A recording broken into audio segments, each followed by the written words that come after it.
Good evening, ladies and gentlemen, and thank you for joining us today on the Evening Rush. It's 7:37 p.m. I apologize if you're listening to the World News at 6. I told you that we're celebrating VOPF3 today, and I had to be part of the celebration, and it was a very beautiful one. If you are following us on social media, go to at VOP903FM on Instagram, on Facebook, and on X. You're going to see quite a lot of pictures and videos. It's been quite a milestone. I would say that in the 3 years, we have been able to resonate and amplify the voices of Nigerians. We try as much as possible to break down complex issues in our political and economic landscape where we have a better comprehension of these issues. We have educated ourselves. Your voice have been heard. Trust me, you people think whenever you call, whenever you're able to express your grievances and the inadequacy in some sectors of the Nigerian economy and some of the policies of the government, that they're not listening to you. Trust me, they are listening vehemently. They're paying attention, and you're letting them know that your voice counts or your word counts. So yes, so I sincerely do apologize. It's just it's something that happens once in a very long time. So I do hope that you actually bear with us this evening for starting right about now. So let's go on straight to the conversation for this evening, because I have a guest who will be joining us from the United States of America. His name is before I do that, there is a huge question that we need to respond to, and the huge question is this: as the polity hits up and 2027 approaches and the coalition is putting themselves together, I remember that we asked some rhetorical questions during the World News at 6. I and Chema Innocent, and we asked, what is that thing that is different that the ADC can put out there that will be better than what the APC is currently doing? And how do the personalities within the APC, how are they going to convince Nigerians that they're the ones that are going to deliver true democracy to them, democracy that represents federal character and will be felt at the grassroots? And one of the core issues, or one of the core members, all right, that has been in the lips of everyone is Atiku Abubakar. Who is he? What do we know about him? That's one question that this person, his name is Deola Akombi Olarewaju. He is the political assistant to His Excellency Atiku Abubakar. If you had joined us, I think before the 2023 elections, he was here with us in the studio. But that time it was in the morning. He came for the program called Issues in the News. We no longer have that program anymore, but he was here with us. Then he was speaking on behalf of his principal. We've had a lot of talks, perceptions, attributions to the personality of Atiku Abubakar, and he has always maintained the stance that he will give Nigerians what they deserve, and that possibly he's better than the current than the governments that has always won him anytime he comes out to campaign or be part of the electioneering processes. And we want to ask, how do we know this time around you're going to do something different? I mean, if those who thought that they were strong enough couldn't do beyond what they are doing now, how are you going to be different? How are you going to break the status quo? How are you going to break down the complexities of being a leader in this country and resolve most of the quagmires that Nigerians are currently facing? Before that, I want us to take a listen to Okpebolo, Monday Okpebolo. Monday Okpebolo called out Peter Obi today. He said Peter Obi did not take permission before coming to his state, and warned him that anything could happen to you, almost like, I cannot assure you of your safety whenever you visit my state. How do you come to my state without my permission? And then banned him from coming or entering Edo State. Let's listen to Monday Okpebolo. I am sending a direct message to him. There is a new sheriff in town. Okay. He cannot come to Edo without telling me, because his security will never be guaranteed. Whatever happens to him when he's in Edo State, he will take it. I am serious about it. He came the other day and donated.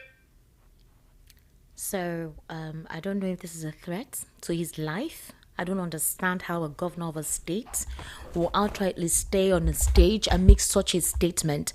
Peter Obi came to donate 15 million naira. 15 million. Somebody was saying, no, guys, she will get 1.5, 15 million to donate to people. By the time he left, there was crisis. 3 people died in Benin. So for that reason, tell Obi he should not come to Edo without telling me.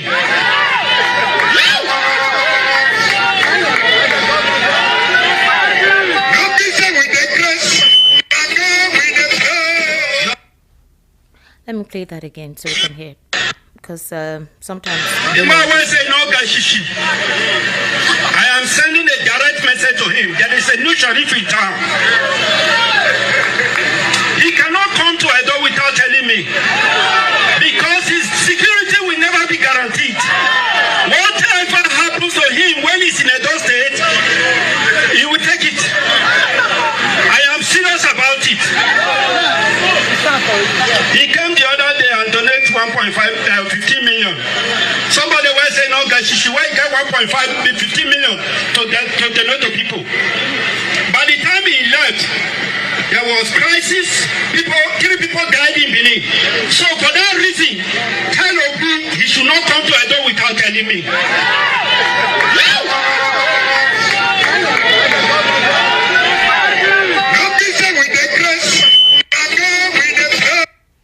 Yeah, that was Monday, Okpebulu, a governor of a state. I don't know how to describe this. I didn't know that our politics has become this bad. There's no longer decorum. There's no finesse. There's no class. Politics is now crude. So Peter B needs to take permission. Well, I'm going to ask my analyst today and the special guest I have that'll be joining me today if there is a permission that is needed to come to a state as a private individual to donate to victims of anomalies that the state government is meant to take care of. And he mocked him. The same thing was done by Hyacinth Aliyah, but at least Hyacinth Aliyah had some decorum and some class. The APC supporters were backing up Hyacinth Aliyah and saying that is Peter Obi president for him to think he can come to any state. And this is Monday Okpebulu threatening Peter Obi. So that means if Peter Obi decides to come to any state and something happens to him, they'll say, well, you didn't take permission from us. So anything that happened to you is you caused it. I mean, somebody can plan something against somebody deliberately just because you say that the person did not take permission from you. I think Peter Obi should at some point respond to this very soon so that we know, because I know he's someone that likes to follow protocol. The last time he did the same thing with Hyacinth Aliyah, but he wrote to Hyacinth, he wrote to the state government, he sought permission to come to visit the state. I think even to the aid, they were communicating for a while, but the governor took time in responding. I don't want to believe that he did not communicate with the governor of the state. I don't want to think maybe the governor deliberately refused to acknowledge his invite or acknowledge his request to visit the state. I don't understand what this means, but this is a very crazy development. The political space is now very toxic. I thought initially that it was the supporters that were just heating up the polity. I think this actually stipulates and verifies that indeed the toxicity being witnessed in our political space is being sponsored by the government of the day. Like there's a deliberate sponsorship for the toxicity currently ongoing in our political space. And I think with what we have heard now, it's fair to say that we should expect more of this. Good evening, Mr. Demola Akombi Olarinwaju. Thank you for joining me today on the program. How are you? I'm very well, thank you, Esther. It's always a pleasure to be with you. Thank you so much. I am so sorry that I didn't call you on time. We're celebrating our 3 years anniversary, so we took some time before we came on live. So I sincerely do appreciate you for being patient. No problem at all.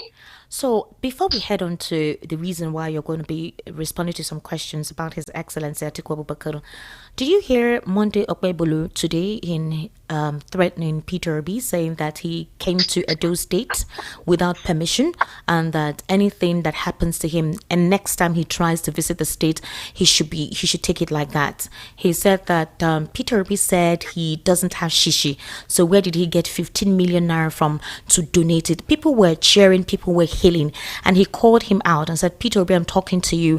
Next time if you come to my state and you don't let me know anything that happens to you, take it like that. Has our political space become ras, like we're in a barracks without discipline, without decorum?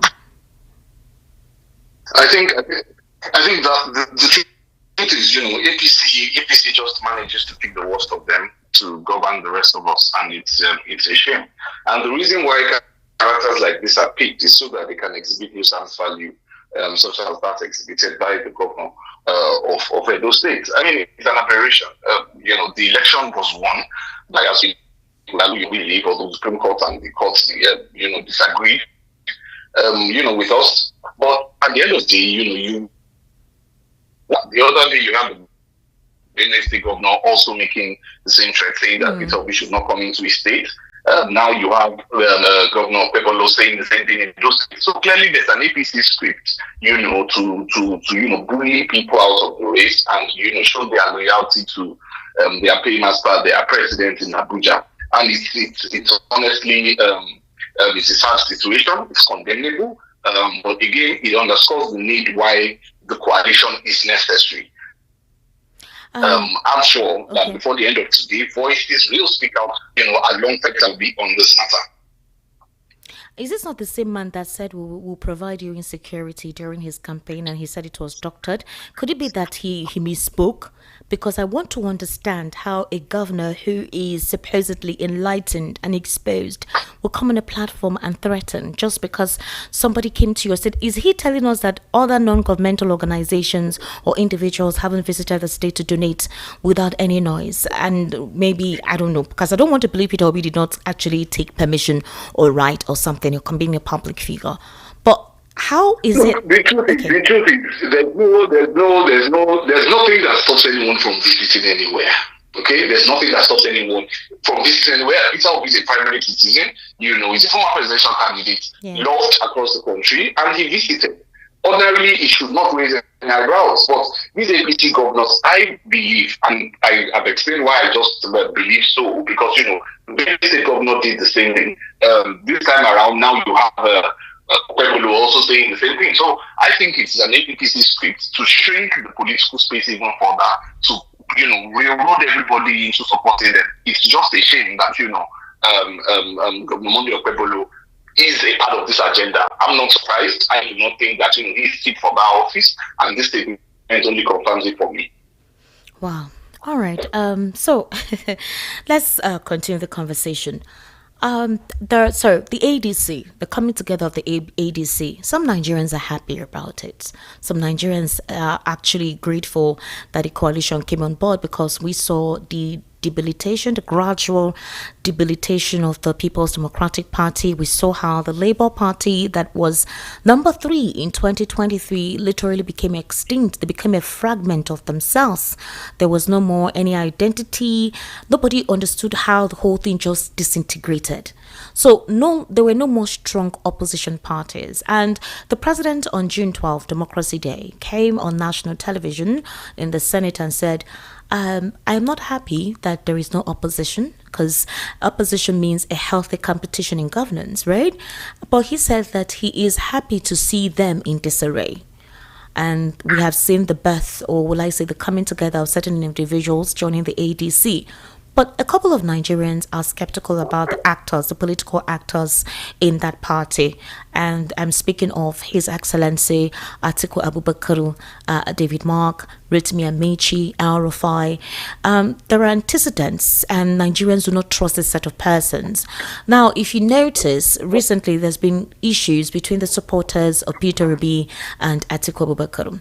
Some persons feel that Atiku Abubakar is a serial campaigner. He's desperate for power. He doesn't want to step down as an elder statesman for, groom young people to come on board. Other people feel that Atiku Abubakar only comes out when he's getting close to the elections cycle. They don't see him act in any philanthropic form. He hides after elections, and then a year or two, he comes out to express his intention. They think that he doesn't purchase that quality of leadership. A lot of persons too don't know him as a person. They only know what they were told, or the book they read describing his personality by his former partner and boss, General Olusegun Obasanjo. So tell me something. In what way does Atiku Abubakar, how can this narrative about him be broken? What context is it that is missing the Nigerians do not know about him?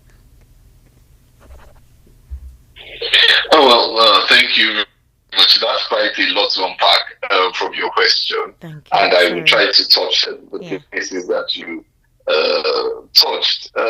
Starting from President Tinubu's speech at the Junior Democracy Day event in the National Assembly. It was the statement about the one party state is I don't think he's being sincere with himself, and the evidence being done by the desperate inducement or the desperate maneuver or the desperate triggering of PDP governors to join their ranks. It just smacks of somebody who wants a one-party state. And I would say that the APC should also remember that if this was how the PDP had behaved when it was in power, then they would also never have been in power. And that they should understand that what they are doing is not just an issue of the politicians, it is an assault on the people in Nigeria, because what you are doing is you are restricting the political space and not allowing Nigerians to participate freely, to exercise their political rights, basically, which is to join political parties. Having said that, I would call the ADC. Are you with me? Am I still on? Hello? The network seems to be disconnecting. I don't know. I'm trying to see how I could make you, we could get you clearer. Possibly we'll get a link via Google Meet so we can hear you adequately, because I need to hear everything you're saying in your description of the personality of His Excellency Atiku Abubakar. So I'm going to try to ask the streaming team to help me with the Google Meet link right now. So I'll forward it to you. So just kind of hold on a bit. I'll send you a Google Meet link so that, yes, because I don't think this is working appropriately. We need to really get what you're saying. All right. Please just give me a few minutes. I'll get it across to you. All right. Okay. So, Austin, kindly help me get that ready as soon as possible, because we need to hear what Deola Olarewaju has to say. He has to explain in detail some of the things that we've been hearing about His Excellency Atiku Abubakar, and how the spectrum can be broken. I actually have Mr. Lawal Ekundayo here. Mr. Lawal, how are you? Good evening. Good evening. Thank you for joining us today. Yes. Mr. Lawal, are you surprised with what happened in Edo State? Everyone is talking about it. Peter Obi is celebrating his 64 years anniversary. So a birthday, rather. The Obedience decided to celebrate him. I think his own way of contributing was by having to continue with his philanthropic activities. And you heard what Monday Okpebolo said. What is going on? You see, that governor, Monday Okpebolo, keep proving to Nigerians that he's incapable of being a political leader. He doesn't. He has, from the beginning, in fact, during the campaign, he keep demonstrating to Nigeria that he's incapable of that post. From his campaign to his presentation of a budget to the House, to rushing to the north to visit. You remember the alleged hunters that were killed, and then now making these utterances, keep proving to Nigerians that this country is in a bad state. Our leaders, these political office holders that we've elected, most of them are incapable. I'm telling you, you are telling somebody that a citizen of Nigeria needs to take permission before coming into your state. So if I am traveling to Edo now, I will need to take permission from the governor, so that the governor will guarantee my safety, or else my safety is not guaranteed. And they say the governor is the chief security officer of the state. So you are saying automatically that you are selective. You're not Peter Obi now. You're not Peter Obi, so no. The governor would not have anything to do with That's you. why I'm saying that he keep proving that he's incapable of being of holding a political post. He's incapable. He doesn't see. Most of them understand what politics is. They do all this cultic. You get politics, and they could be gathering together. They call it politics. This is not politics. Politics means you favor the majority. That is the meaning. Politics means the majority are enjoying you. That is the meaning of politics. That's why they call it game of number. But these ones, I don't know where they got into these places. I don't know. I don't.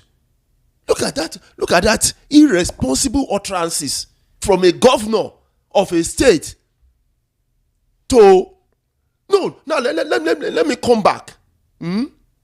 Some people said that the president should replicate what he's doing, what he did in Lagos to the whole nation. That's exactly what we are seeing. Because in Lagos, you rarely see opposition campaign. Sometimes you see the way the touts will challenge you. You see the way what they face. This is what is going on outside. Because I'm surprised that a governor will say something like this, and nobody is talking. Reno Omokri is not talking. While the other guy too is not talking. It doesn't make sense. Look at that utterances. And one governor started it, the Benue State governor. Yeah. This one is even taking it higher to another level. Yeah. So another one now. So what they are telling us now, that by the time campaign starts, that the states that is the ruling state, the ruling party state, you can't campaign there. It's telling somebody, a citizen of Nigeria, that he can't come to your state unless it takes permission. That is unlawful. Some people, especially the supporters of this administration, are happy. They are raving about it. If you go on social media now, they're saying, yes, you don't come to my state without permission. You say you don't have money. Where are you getting the money? What is their business about that? And all of that. Look at utterances, for God's sake. It's a political gimmick. Now, he's not the only person. See, we expected this. We expected this kind of violence from 2023. No, we expected this kind of violence from actors, in the polity, and especially against persons who are against the ruling All Progressives Congress. It's expected. It's always been like that. The government of the day will always be vile towards anyone they consider to be an opposition. But my question is it only Peter Obi that is the opposition? Is he the only person that is against the APC? You have Atiku. I have never seen this government go so vile, go so hot, so toxic against Atiku. I've not seen them done the same thing for Rotimi Amechi. Even El Rufai. I've not seen that kind of vehemence against El Rufai. It's almost like it's safe for those ones to be an opposition, or for them to consider them as opponents than a Peter Obi. I have never experienced in Nigeria's political landscape, I've never experienced this kind of toxic political environment. And it's so bad, Mr. Lawal Ekundayo, that if care is not taken, if the government of the day is not careful, if they're not careful, they would create something that Nigerians will not be able to cope with, because I don't think this country has what it takes to go through such a crisis. And it's so sad, because it feels like this authenticates the speculation that the government of the day doesn't care. They don't even care burning the country to ashes and ruling over ashes. That is what this portends. I don't. Because I am surprised how this will be tolerated by the party itself, by the APC. The APC used to be an opposition. They did worse. This is not opposition. And never saw the government of the day harass them, talk against them, say terrible things against them. I have never seen that. This is not good. This is not healthy. And even if, again, like I said, I'm waiting. There's no defense here.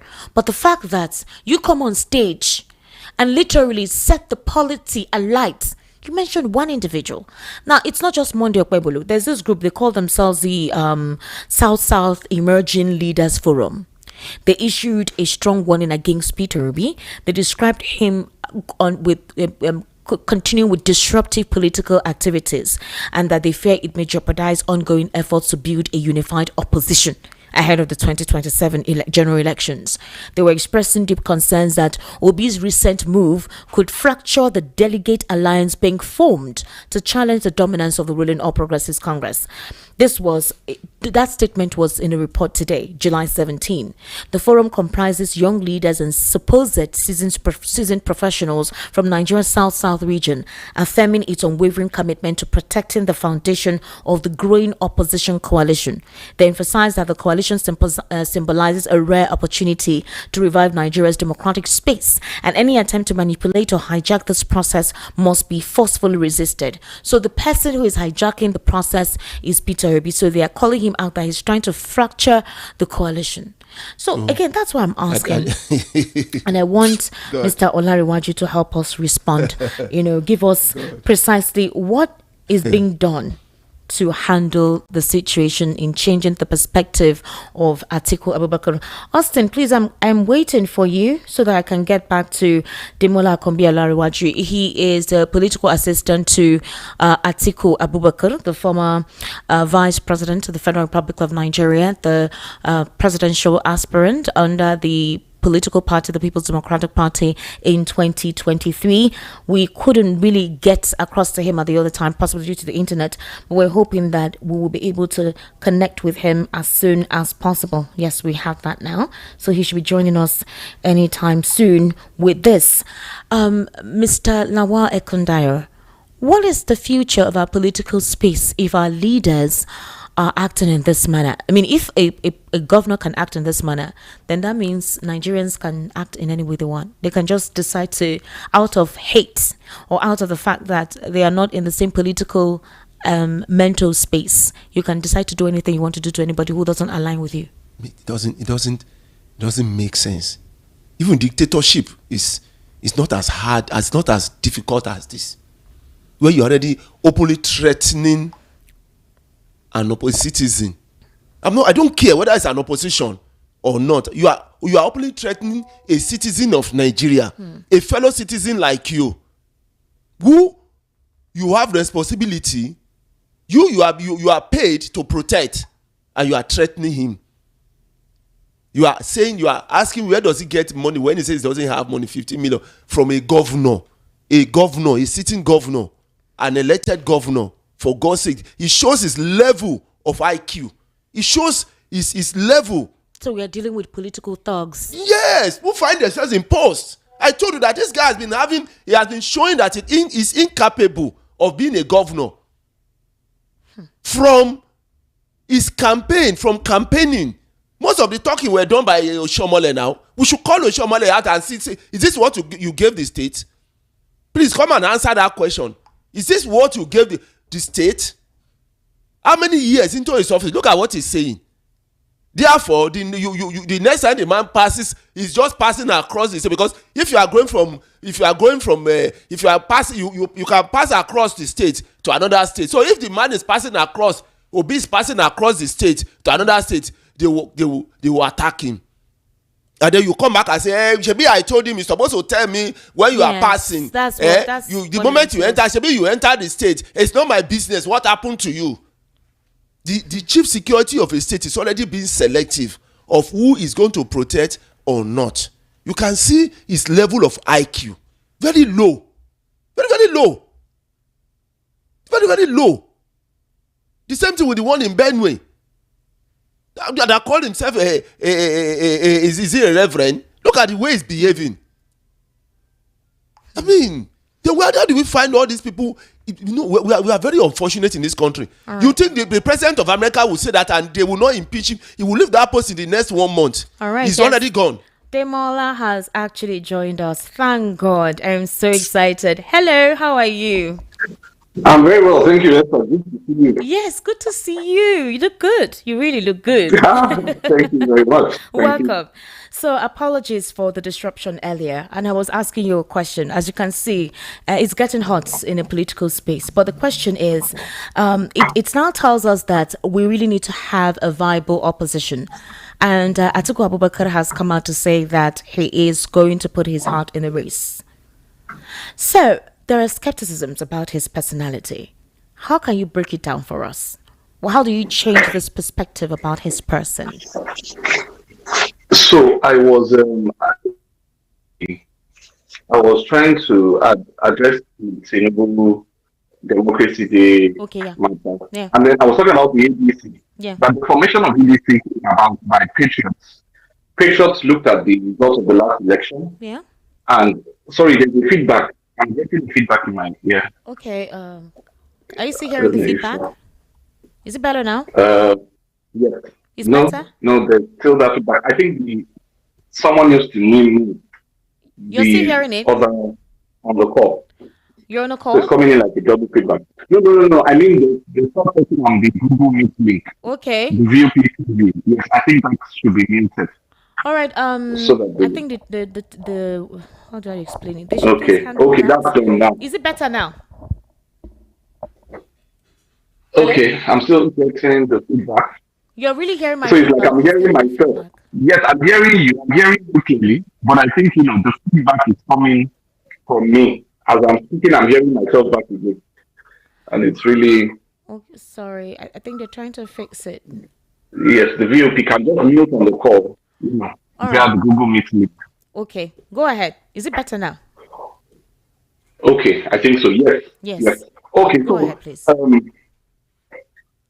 the ADC coalition, people looked at the results of the 2023 election and felt that it is better if the two candidates who were declared second and third Yeah. can be on the same platform because Bola Tinubu came into that election with 37.7% of the voting share. Mm-hmm. Okay, and let's say Atiku Abubakar had 6.98 million, while His Excellency Peter Obi had 0.1 million votes. And those votes by themselves are more than the vote of the incumbent APC. So it means that majority of Nigerians, the greater majority of Nigerians, did not want the APC back in power, especially after the performance of former President late Muhammadu Buhari. Yes. But because those votes did not coagulate in one place for the opposition, that is why APC is in power today through Bola Tinubu. So that was the basis of the conversations around the coalition. Now, PDP would have been a good platform for the coalition because they have governors, they have that structure. But unfortunately, the PDP has also been infiltrated by people who do not want the APC out of power. And so, His Excellency Atiku Abubakar, having run on the platform of PDP 2 times, felt that it is better to join the coalition of Nigerians so that we can have, this thing at the top that is beneficial to everyone if APC is removed. So Atiku Abubakar, when people say he's a serial contester, in politics it is not a crime. I think we should first of all agree on that being in politics is not a crime, and especially when you believe that you have something to offer Nigerians, when you believe that you have a manifesto, if when implemented will make the lives of the average Nigerians better, then you pursue that vision. So he's run, of course, the people who do not want him to be president, those who are our opponents, especially within the APC, they would continue to, say it as though he's,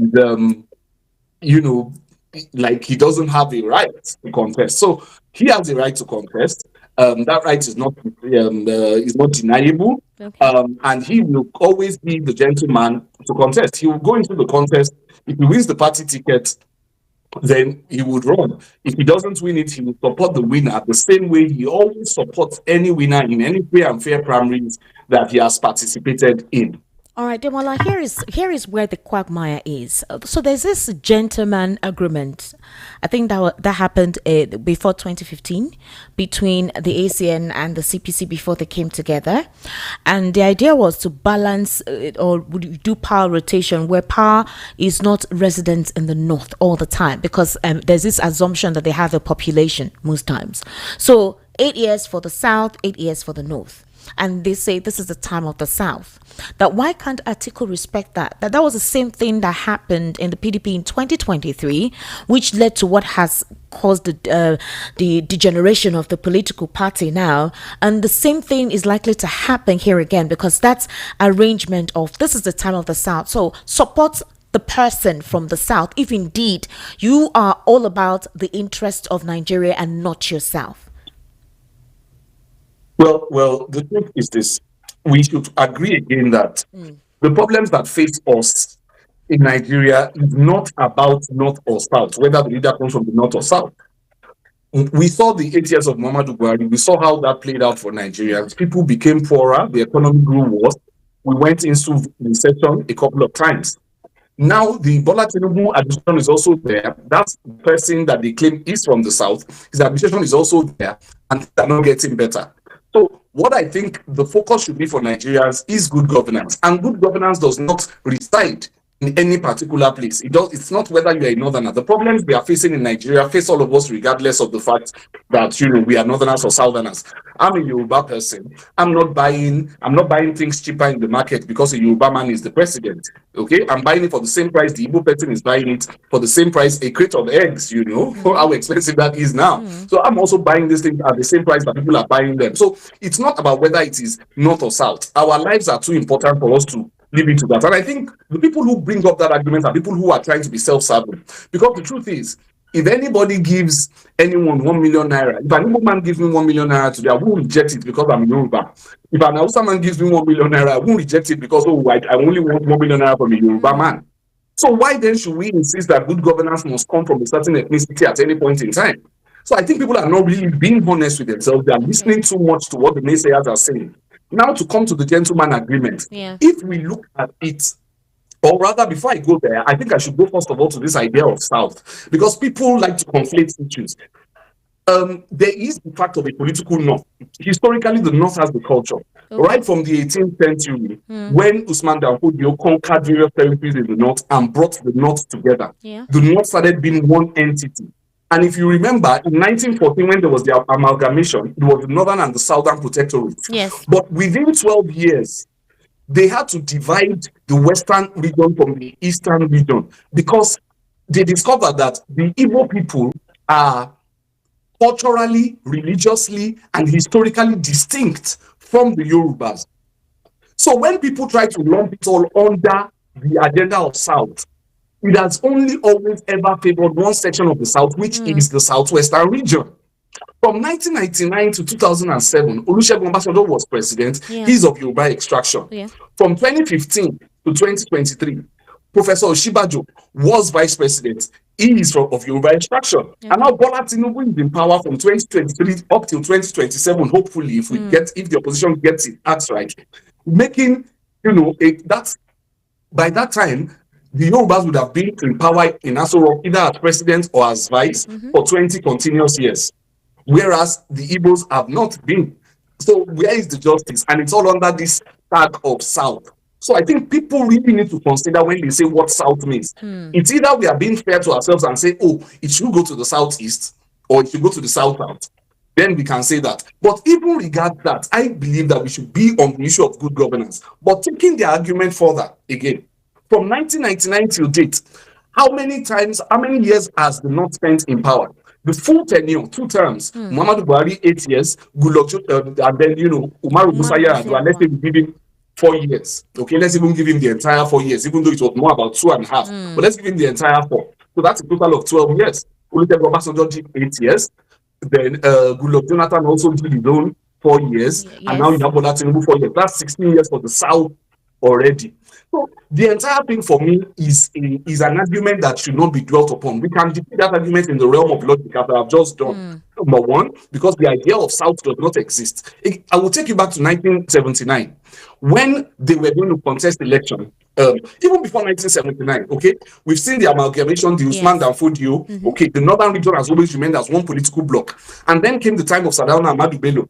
He ensured that the Northern region was one bloc. There was the Northern People's Congress. They built that party so strongly, appointing Igala men, appointing Christians into their party ESCO, making sure that the North was one. Democracy got abridged after the First Republic in 1979 when democracy came back. The zones of the South decided that they wanted 3 positions. Everybody stood alone. The South-South region stood alone. The Southeast region stood alone. The Southwest region stood alone. The North stood as one. The North didn't divide. They said, we are only going to take 1 slot. And they got the presidency. The Southwest zone got the chairmanship. The South-South zone got the Senate President, Joseph Wires. The Southeast zone got the Vice Presidency, Alex Ekwueme. And that's how it was balanced. So the North has always remained one politically. This idea of people trying to say South, they are only trying to conflate the issues. The South is not one. There are various ethnicities across the South. But I insist, of course, that it should be about good governance. The conversation should be about good governance. All right. If you remember what, and I'll round up my answer now so that I don't take all the time on this, but if you remember what Goodluck Jonathan, if you remember what happened in 2015, ahead of removing Goodluck Jonathan, Bola Tinubu propped up Muhammadu Buhari to face Goodluck Jonathan. They didn't say Goodluck Jonathan was a Southerner. The only thing that was on the table was the good governance agenda. Yes. So them introducing this into the conversation at this point in time shows you that they know what they are doing. They are trying to conflate issues. They are trying to make people forget it and cling on to this ethnic identity. But what I'm saying is, as a Yoruba person, if my life was better as a Yoruba person, I would join the APC. I would join Bola Tinubu and be praising him every day. I'm sure even you would. I mean, if you are buying petrol for cheaper than you're buying it under Muhammadu Buhari, I'm sure you would be happy. We would all be happy. We all gladly say, let him continue, maybe even forever. But you are not performing well. That's the issue. It's not whether it's not or whether it's south. So I think, that argument, it's an argument that, one, it has no basis in reality, because the South has spent more time in power than the North, because the people who should get it from the South are not the ones who are there. Because Tinubu, moved against Jonathan because he knew that they needed to create that counterbalance. And then finally, of course, zoning is always is an function of the ruling party. When PDP was in power, PDP zoned power. But when you are out of power, what you are trying to do, first of all, is to win power for the good of the people, and not trying to zone what you do not yet have. Let me ask you something, Mr. Olariwaju. So, in all the time that the North has been in charge, have we experienced good governance, aside from the 2 years of Umaru Musa Yar'Adua? Good governance in Nigeria has been very scarce. I think for me, the best period that we had was probably 1999 to 2007. And we thought things could get better. And that was the Obasanjo Atiku administration. Again, it was not an issue of whether it was from the North or the South. That presidency is one that I hope that we can replicate in the future. It was a beautiful partnership, a partnership between Obasanjo and Atiku, where Obasanjo gave Atiku the leeway to so many organizations, to help so many initiatives. Oh wow, we're having situations here. We're having a network situation. Demo, I don't want this, because I really want to know what Atiku's contribution was as a vice, and what he intends to do now. That'll be different. A better Nigeria. You froze there. So tell me something. Can you tell us what were the in what way was Atiku influential as a vice president? The reason why I'm asking this question is, ever since the North has been in charge in this our democratic dispensation, I am sorry, we haven't seen good governance. Only the time of Yar'Adua, we couldn't really feel Yar'Adua because he passed on. So if the North has not been able to give us that, now the South is in charge and Nigerians are still complaining, in what way will an Atiku be different? Because Muhammadu Buhari, the late Muhammadu Buhari, couldn't clear out insecurity, couldn't fight corruption. He got there, it was a different thing. How will Atiku be able to do the same thing? So I don't think the misgovernance in Nigeria, I don't think it's that's been a function of whether the person is from the North or the South. Okay. We have Bola Tinubu there now, and he's performing even more poorly than Muhammadu Buhari performed. Okay, the forex is worse. The economic indices are worse. Prices have gone up. Inflation is worse. Even though they are trying to manipulate the figures, things have gotten worse. So it's not about North or South. Okay, and I can't speak for every Northerner, because again, I'm not from that part of the country, so I can't speak for every Northerner. But Atiku Abubakar was one of those who spearheaded the change process under Olusegun Obasanjo. He was the number 2 man in that government, and a lot of the laws that we have now, a lot of the acts that we have now were put in place because of the capacity that he demonstrated. One example was the National Economic Council. He's the chairman of the National Economic Council. Remember, the constitution was not yet out when they were sworn in. It was based on his capacity that certain things were put into our laws, that he should chair that council, especially because Obasanjo was not, frequently in the country. And Obasanjo himself said that, Atiku was so in charge and there was no daylight between them that he did not need to transmit a letter to the National Assembly every time he traveled, because they were working very, very closely together. Another example is the National Council on Privatization, which Atiku oversaw, which led which led to the privatization of Nitel, that brought bettered Airtel, revolutionized the GSM in society. So Atiku Abubakar has always demonstrated that love for Nigeria, and his ideas are very clear. In 2019, when Atiku said he was going to privatize NNPC, APC went to town and said, Atiku wants to sell NNPC to his friends. Guess what? $13 billion, more than enough to finance all the universities in Nigeria, including the private ones, for 10 years. More than enough to revamp all the hospitals. After spending $13 billion, they now want to privatize it. And the ADC has come out to tell them and warn them that before you privatize it, there must be an audit. Let's know what exactly you are selling. Don't just sell it off the way you want to sell it off. Yeah. So if the ideas that the very APC criticized Atiku for is what they have now resorted to, then it only tells you that they know that Atiku was right all along. Atiku deserved an apology from the APC that went to town and said he wants to sell it to his friends. Now they want to do the same thing after spending 13 billion of taxpayer money. So that's a problem. That's an Atiku idea. Again, I find Atiku very attractive when it comes to this subject of the fuel price. Oh. But Tinubu keeps talking about, fuel subsidy removal is an achievement. Forgetting the fact that Nigerians are buying petroleum, even more expensive now. But the truth is, under the Atiku plan, fuel subsidy removal was just one line item under the plan for the reform of the oil sector, which Bola Tinubu should come and borrow. What they are doing is they looked at the manifesto and then they will tell you, Atiku said he was going to remove fuel subsidy. Peter Obi said he was going to remove fuel subsidy. Now we have removed fuel subsidy. No, that wasn't all they said. Atiku Abubakar went further and said that he will deregulate the downstream sector. What was that going to do? That was going to, one, enable more private individuals to set up refineries in Nigeria or to start importing petroleum. The NNPC was going to be shrunken into a regulatory role, or NNPC itself was going to be privatized, and then a regulator in the industry that will play a major role will be brought in. What was going to be the role of the regulator? It was to check the quality of petroleum that you import into the country as a marketer. Up till today, the only two sources of petroleum in Nigeria are NNPC and thank God for Dangote. NNPC and Dangote, which means the prices cannot go down because the only two people are competing in the market. So, and that's where the problem is from. Let marketers go anywhere and bring petroleum in. The only thing that the regulator would do is to certify what grade of petroleum it is. Now, depending on the grade of the petroleum, on the grade quality of the petroleum, then the prices will come down. So, the person who is driving a motorcycle does not need the same quality of petroleum that you are driving a Prado 2025 needs. Okay, they can buy grade A. This person can buy grade C.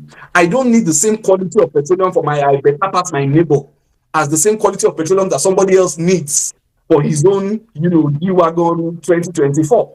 If you understand, so these are the innovations that should come into the market. But because they were not the original owners of the idea, he just said, Atiku was saying he will remove fuel subsidy. Let me go and remove fuel subsidy. And now he has removed fuel subsidy, but he doesn't know what to do. What to do about it. So for me, those are the differences that Atiku Abubakar is today. And it's not because he's a northerner, it's because he's somebody who understands Nigeria. Okay, if that is the case, like I said, who has he brought up? Who has he groomed? What philanthropic effort has he displayed over time? Like I said, for example, he's been in Dubai for a while. That's a perception that is created. No, he's after not. election, No, he goes to Dubai, stays there. he's Towards not. the election, he comes out again. And these narratives are not being cleared. I don't know if you've read Obasanjo's The Watch too. A lot of damage was also done there. He did not clear some of these narratives. He did not bring out his own story. The thing is, Atiku as a person is not really known.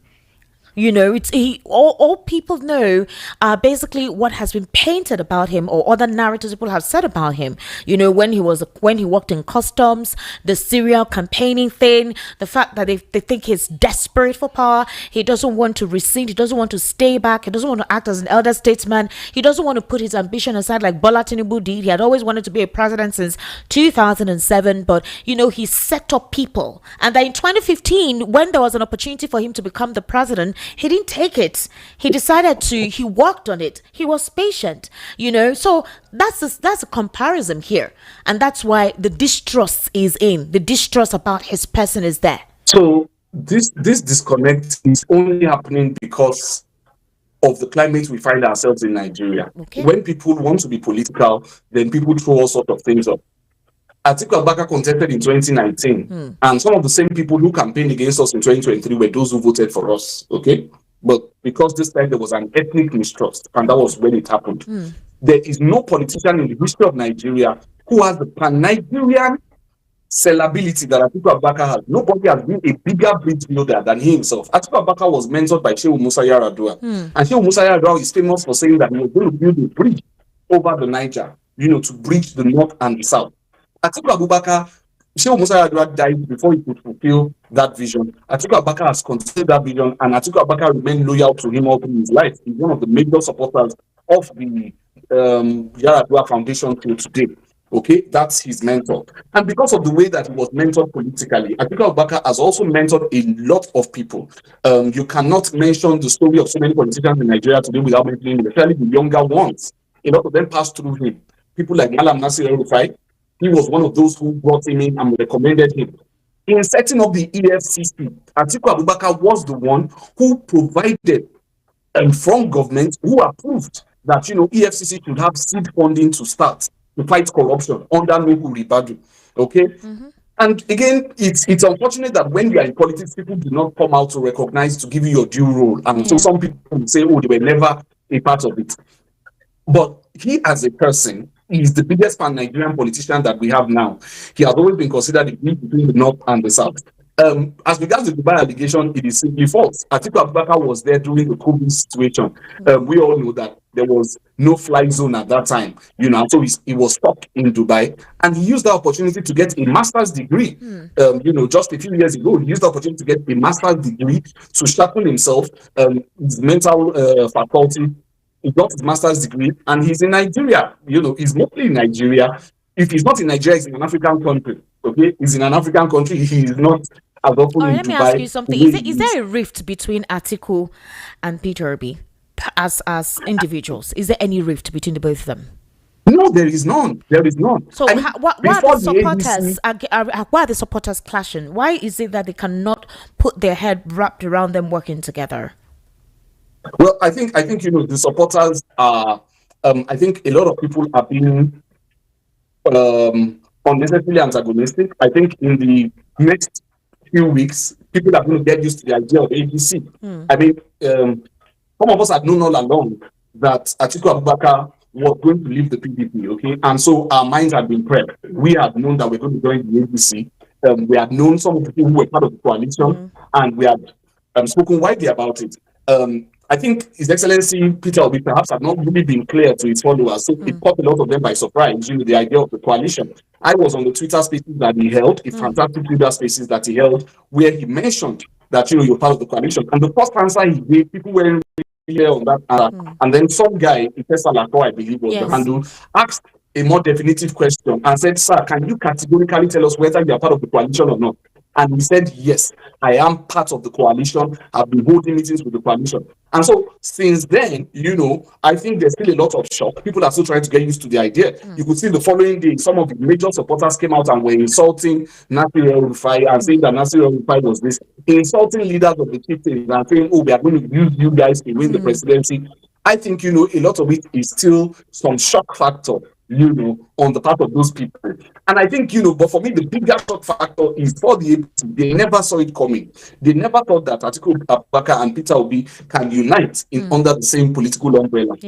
So it's a bigger shock to them. So I think over the next few weeks, we'll see people start to work together. We'll see people start to collaborate more, especially as these leaders, do joint press conferences, as they hold programs together, and then when the process of the party building starts, when everybody has a stake in it, then people will know that that they are truly together. So I think a lot of it is the shock factor.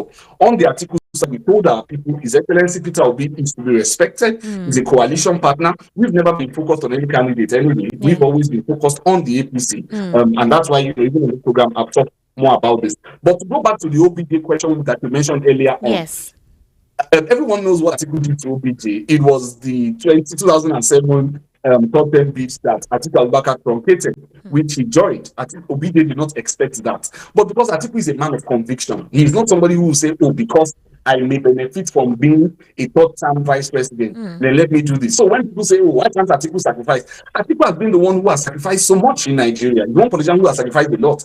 Right from 1992, he came third in the SDP presidential primaries where he ran. MK Abiola came first. The second was Babagana Atiku. As a very young man then, after Shehu Musa Yar'Adua, his mentor, was disqualified from the race, Atiku Abubakar stepped in, and Atiku Abubakar did well. He came third at the SDP primaries. And then there was to be a second round of elections. But Atiku Abubakar said, you know what, I'm going to step down for Chief MK Abiola so that I become the vice president of Chief MK Abiola. Okay? And he announced it there at the ground. So when you see somebody like Tambuwal stepping down for him in 2022 at the PDP convention. Atiku is only reaping good fruits that he sowed. He stepped down for a Yoruba man, MK Abiola at that time. And people were really upset, I tell you. Imagine how it was, People were really upset that why would you not even step down for King Ibu? You stepped down for MK Abiola, and then MK Abiola won. When it was time for MK Abiola to pick his vice president, because the King Ibu group was supported by a lot of SDP governors, governors had been elected by then, because a lot of governors supported King Ibu, the first MK Abiola to choose King Ibu, Atiku Abubakar still delivered Adamawa State for the SDP. So he's someone who has sacrificed a lot. He won't say because, it will favor me, then let me keep quiet about it. He came out boldly to oppose the third-term agenda of Olusegun Obasanjo, and Obasanjo never forgave him. Obasanjo held it against him for a very long time, until the 2019 election, when Obasanjo, reconciled with him in the presence of Sheikh Gumi and Pastor Oyedepo Adini, and he, approved his ambition. So he sacrificed being there. And when people say, he defects from parties, how come he usually defects from the ruling party? It's a sign of resilience. He can keep quiet and be in the ruling party, and say, let me wait for my turn. When Obasanjo finishes, maybe Obasanjo declares third term, then after a while, of course, then I may also eventually become president, or at least I'll continue being vice president under Obasanjo. But no, he defected eventually from that party after he was denied registration in his ward on Obasanjo's instruction. Let me ask you something. Is there a possibility that the same steps he took then for stepping down for Abiola could be taken now? Again, I'm just asking.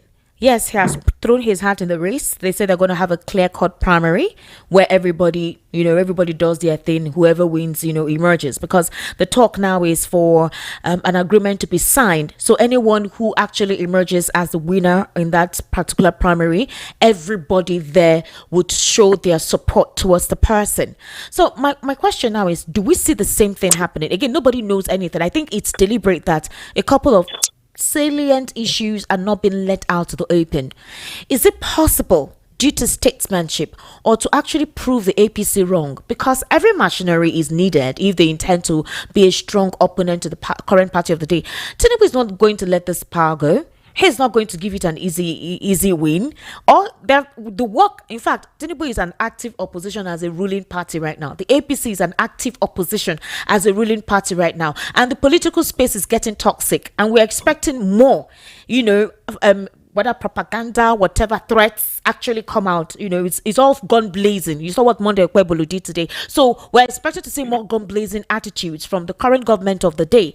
And how do we know that they are ready? How do we know they're going to beat them at their game? We are seeing people join, and everyone joining all have their own personal interests, whether you like it or not. So far, since everything seems to be okay in terms of Peter Obi and the others in the group, but there is still skepticism because of the way certain events are unfolding amongst them, as a group. So can you give us a highlight as to the dependability on the ADC by Nigerians? Because Nigerians, a couple of them are saying, we don't care. Whatever needs to be done now. If the ADC would deliver it, fine. But people don't know. What if you enter from frying pan to fire? Your desperation to upstage this particular administration in 2027. So I think the most important thing is the first step that they have taken, which is to come together. I think them having come this far is a sign of good things to come for Nigeria. Remember, Bolaji Abdullahi came out and said that for about 18 months, they have been discussing. And I'm sure that in those 18 months, a lot has gone into those talks. I'm sure there are certain positions that have been agreed upon. I'm not privy to most of it, but one of it is what we have seen. Let's all come together. Let's form a political party together. Let's drive forward together as an opposition coalition. And that is going on now. I think this is good for our democracy. But I think, the most important one is the free and fair aspect of it. Again, for me, as a political strategist, I think that, and I do not say this to, cast aspersions on anyone's candidate, but there's a southerner in Asorok now who's not performing well. So this whole north-south, I think ADC needs to minimize it. It's not about that. But it is expected in politics, So you are light-skinned, I'm darker-skinned. if I want to win you, I'll say don't vote for light person. The last person was the light skinned person. Okay, vote for me. I'm a dark skinned person. Or if I find out that more people in the room are quite tall as I am, I would say, oh, don't vote for that short guy. Use so when people do that, people forget that in 2011, when Goodluck Jonathan contested, it was not the turn of the South. But we all supported him, some of us supported him. But in any case, I think the coalition shouldn't focus on that. The coalition is going to go for who is able to defeat Bola Tinubu and who can deliver good governance, trusting in the power of the collective manifesto that they are going to present to Nigerians. That if that manifesto is faithfully implemented, then things will go well. And I think, even more importantly, there's a spirit of cooperation among the leadership of ADC. There's a huge spirit of cooperation. I mentioned earlier, I was going to say earlier, that His Excellency Peter Obi did not need to go to the house of Atiku Abubakar on the morning the coalition was going to be announced. But he went to his house and they went there together. That should tell you the kind of cooperation that is going on at that level. Okay, there's a lot of cooperation going on. Supporters are still trying to assimilate what may be going on and trying to project their own candidate. Yes. We understand that. But I think at the end of the day, what is important is the process of the primary should be free and fair. And then when a winner emerges, everybody will support the winner. For Atiku Abubakar, I can boldly say that he will support the winner in a free and fair primaries. That has always been his style. So in 2011, you think that the coalition is here to stay? You think the coalition is here to stay? Do you think the coalition is here to stay and some persons wouldn't walk out because maybe their interest is not being projected? Do you see this set of persons here to stay, to be a strong opposition against the APC? I think so. I absolutely think so. And the reason I think so is this: the kind of leadership, the kind of people that are part of this. When you look at someone like David Mark, and then he comes out of what we may call a semi-retirement to come and help the party, then you know that there's going to be a steady sense within the party. Okay. And then you look at their excellencies Peter Obi and Atiku Abubakar. For them to have even reached this point at this time, after contesting against each other in the last election, I think, it's commendable. So I think the ADC is here to stay. But it has to be built from the ground up. The structures have to be put up. It's that hard work that needs to be put in now, which is what should be the focus of everybody, because ADC would not only be looking at presidency, we'll be looking at Senate, we'll be looking at House of Reps, we'll be looking at bringing in people. And I know that in the North, for example, the party is called Sabo Interfiat. That's what they call it now, like our baby or something we are trying to set up. It's our thing. We are trying to build it up from the ground, And there's a lot of excitement about it. In regards to that, what advice would you give to the Southerners? Because again, a lot of supporters are not registered and they're forgetting that it's not just the presidency.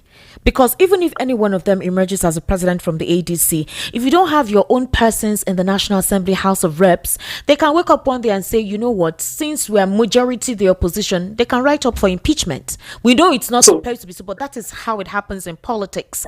So these supporters, a lot of them are at the back end. A lot of them are uncertain. They're not sure about the authenticity of the unison of the ADC. They're still skeptical. They're waiting. They don't want to put their two legs in. Peter Obi is not yet a card-carrying member of the ADC. Okay, and I think it's creating that doubt. Atiku Abubakar has officially left.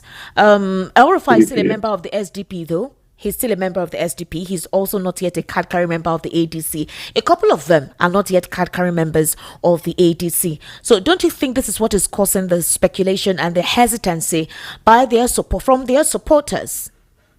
Well, I agree. There seems to be some hesitancy in certain places, but I can tell you confidently that a lot of action is going on. People are moving. There are high-level talks going on. People are looking at state structure. People are looking at zonal structure. That is going on everywhere in every state at the moment.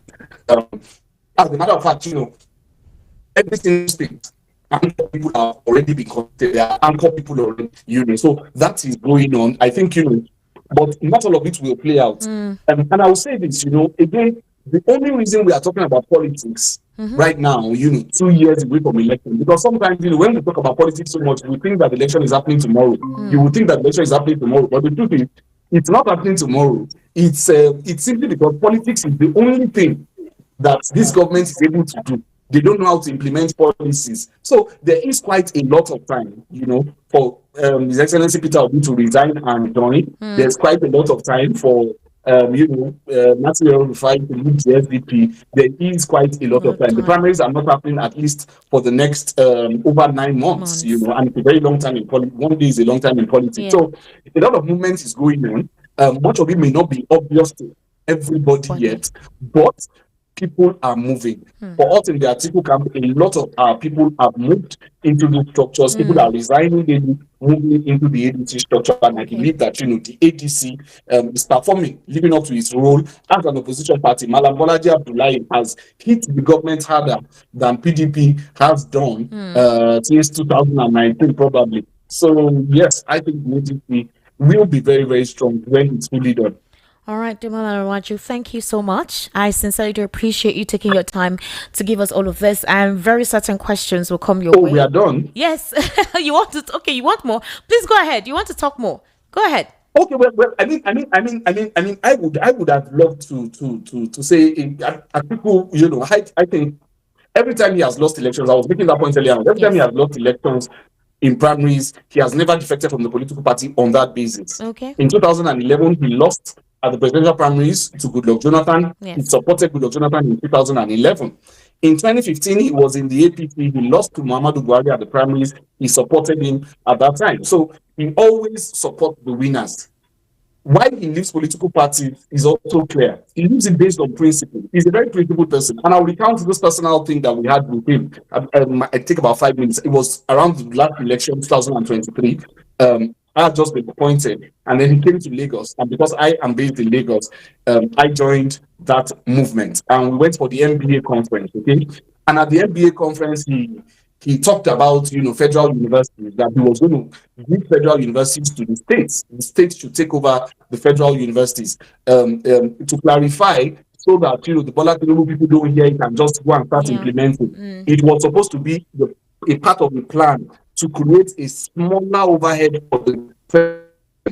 He mentioned the MBA conference in Lagos. And when I looked online, started going everywhere. Keep federal universities to states. It was becoming controversial online. Okay. And I mentioned it to one of my senior colleagues in the Atiku team, and he said, you know what, you are the one that will tell Atiku. And I said, no problem. I will mention it to him maybe a while after. But then we went to the house of one of his closest friends in Lagos. He wanted to go there to have lunch. And his closest friend had gotten a TV station to come over, for the interview. So as soon as we got into the house, I looked to my right, I saw the TV crew setting up. And I know one of those journalists, this guy that works with another station anyway. So, so I looked at, and I went to the journalist and I said, how are you doing? What are you doing here? And he said, I said, oh, you have an interview? He said, yes. I said, who are you interviewing? He said he was interviewing Atiku. I said, really? Is he aware? He said, well, he doesn't know. So I went back to our people and said, those people are interviewing Ogao. He said, really? And then, apparently his friend had been the one who arranged it. Yeah. And Atiku just went inside and changed and then was ready to do the interview.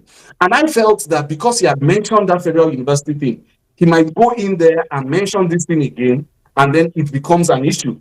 So I mentioned it again to the team, and the team said, okay, go and talk to him about it. So I went up to him and told him, sir, this federal university thing that you mentioned is creating a lot of confusion online, and I expected him to quickly, I've been used to political bosses just run away from the issue. It's creating controversy. Then the man said, and so? He said, is it not the right thing to do? Deola, tell me, is it not the right thing to do? America is a federal system. Does the American federal government in America own any university? Do you know the issue of federal universities? So his pushback caught me by surprise. I hadn't done my own research, so I couldn't push back immediately. But thank God for one of the senior members in the team.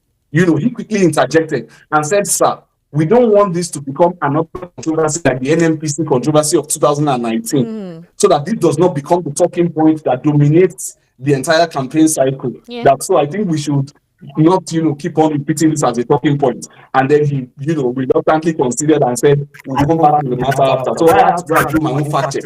What's my point? Atiku is a very principled person. He won't say something just for people to be happy or for people to, he will take the position he will take. And I'm sure history has always vindicated him, and I'm sure that history would always vindicate him. So I just Right. wanted to put that story Now there. that the ADC seems very strong in their belief that they would actually oust the current government of the day, and they're already gearing up to become a strong base for themselves, how would you react to the threat to Peter Obi in by Monday or Kwebulu? I don't know because he's been moving around. You know, he's these are normally the things that he does: visit places, do what he can do. Do you think any one of them, Bolaji Abdullahi, any of the speakers will speak about this? Because it's become scary, actually. And there's a tendency that more of this will happen. Maybe another time Atiku may want to go to another state to hear such threats, or an El Rufai or a Rotimi Amechi, because it feels like the supporters of this government, I don't understand the kind of politics they're playing. So are we expecting to see more of gagging of movements, hostile politicking?